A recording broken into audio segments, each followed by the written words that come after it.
បាទសូមគោរពជំរាបសួរពុទ្ធមេមគ្គជនគ្រប់រូបនៅទីនេះខ្ញុំលើកយករឿងរ៉ាវថ្មីមួយទៀតគឺរឿងព្រះនាងមល្កាទេវីដែលជាអគ្គមហេសីនៃព្រះចៅបសិណតិកោសល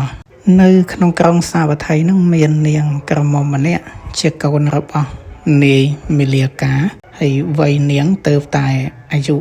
16ឆ្នាំទេពោពេញទៅដោយរូបសម្ផស្សនឹងល្អលើសគេហើយមានបុណ្យធំនាងនឹងណានៅក្នុងថ្ងៃមួយនោះនាងធីតាកញ្ញាឡើងខ្លួននេះបានដាក់នំម្សៅ3ដុំក្នុងកញ្ច្រែងផ្កានឹងដើរទៅកាន់សួនដើម្បីបេះផ្កាគប់ជួនក៏ឃើញព្រះសម្មាសម្ពុទ្ធជាម្ចាស់ព្រមទាំងព្រះភិក្ខុសង្ឃនឹងលោកនិមន្តចូលទៅកាន់ក្រុងដើម្បីបិណ្ឌបាតណាឃើញហើយគឺនាងមានចិត្តជ្រះថ្លាបានដាក់នំទាំងនោះក្នុងបាតរបស់ព្រះសាស្តាហើយថ្វាយបង្គំកញ្ញាំងពុទ្ធារមណាបិតិមានន័យថាអារម្មណ៍ដែលឆ្អែតដែលពេញចិត្តដោយមានព្រះពុទ្ធជាអារម្មណ៍ណាហើយបានឈរក្នុងទីដ៏សមគួរមួយព្រះសាស្តាត្រឹមក្រឡេក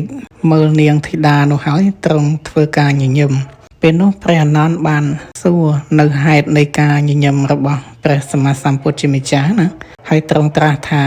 មនាលអនន្តនាងកុមារិកានេះនឹងបានជាអគ្គមហេសីនៃ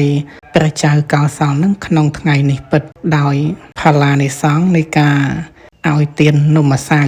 ហើយទ្រង់ត្រាស់បែបនេះហើយក៏យាងចេញទៅចំណែកនាងធីតារូបា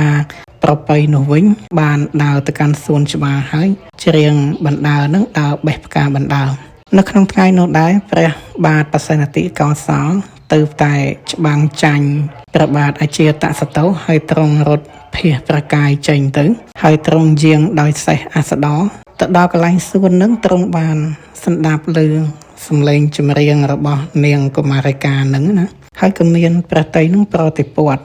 លុះទ្រង់ជ្រាបថានាងនឹងពុំមានម្ចាស់គូគប់គំនាប់ចិត្តអីទេក៏ឲ្យនាងឡើងលើខ្នងសេះអសដរហើយមានរាជបរពានឹងហាយហោមចូលទៅនគរក៏ប៉ុន្តែទ្រង់បានរាជានុញ្ញាតឲ្យនាងនឹងទៅផ្ទះសិនទៅក្នុងវេលាថ្ងៃរសៀលនឹងទ្រង់ញ៉ាំងគេឲ្យនាំនាងនឹងមកអមដោយគ្រឿងសក្ការៈនឹងច្រើនណាស់ហើយអភិសេក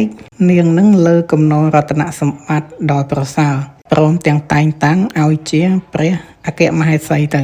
តពីនោះមកគឺព្រះនាងបានជាទីស្រឡាញ់ពេញប្រតិខ្លាំងហើយជាក្សត្រយានីមួយអង្គដែលស្និទ្ធស្នាលនឹងព្រះរតនត្រ័យណាហើយមាននាមប្រកាសថាព្រះនាងមល្កាទេវីឬក៏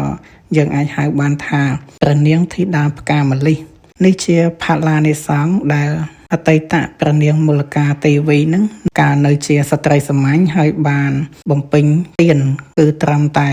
នំម្សៅ3ដុំប៉ុណ្ណោះចំពោះព្រះសម្មាសម្ពុទ្ធហើយដោយផល្លានិសង្ឃដែលបានបំពេញចំពោះព្រះអរិយបុគ្គលបុណ្យនេះក៏បានញ៉ាំងនាងឲ្យក្លាយជា